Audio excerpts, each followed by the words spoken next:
Woodrow Wilson was created as a fellowship organization designed to prepare leaders to confront the major challenges facing our society. In its earliest years, what the foundation did was confront the problem of this tidal wave of GIs coming back, and there weren't enough professors for them. So Woodrow Wilson gave fellowships to encourage people who never, ever would have considered becoming professors to go take a doctorate and join the academy.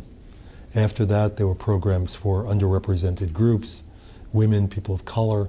There were programs in addition for understaffed fields.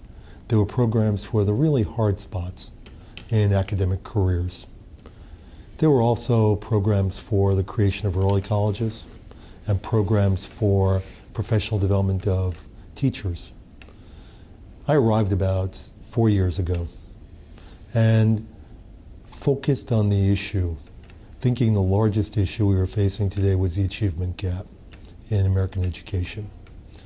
And that gap between people based upon an academic achievement based upon race, location, and economic status, and thought that the best way we could possibly bridge it, given the fact that research shows again, that the most effective intervention that can be made in schools in improving student achievement is a quality teacher. So we set about, given the foundation's reputation, which I can boast about because it had nothing to do with it. It all happened before I arrived. The foundation fellows in the past had won 13 Nobel Prizes and 35 MacArthur Genius Awards and Pulitzer Prizes and Poet Laureates and National Book Awards and even an Academy Award.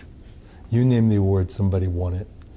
And what we really sought to do was, could we take this status and apply it to teaching? Could we create the equivalent of a Rhodes Scholarship for teachers? Now that's a very high aspiration. We didn't do that. We created the equivalent of a Merit Scholarship for teachers. And we decided that what we would do was focus on whole states. And the rationale for that is that it can make a huge difference in states with very small numbers. At the moment, we're in Indiana, Michigan, and Ohio.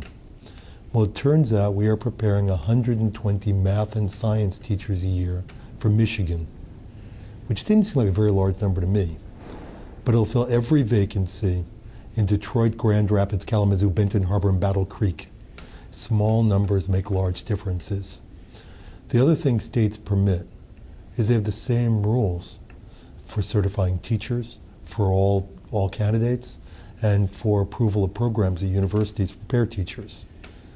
Finally, if you work in a state, you can build a coalition consisting of the governor, state legislators on both sides of the aisle, chief state school officer, state higher education executive officer, the universities, the school districts, the business community, unions, philanthropy, and any stakeholders that are unique to a particular stake. And the advantage in doing that is that all the players are at the table. And that when there are problems, universities are likely to say, can't make a change because the state standards board won't allow it. Well, if the person with the state standards board is sitting at the table and says, yes, we will, it becomes easier to create the changes.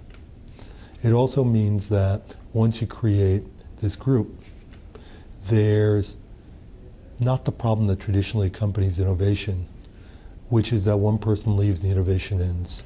With this group, people can leave, people can take new jobs, and simply fill in the coalition, the program keeps running.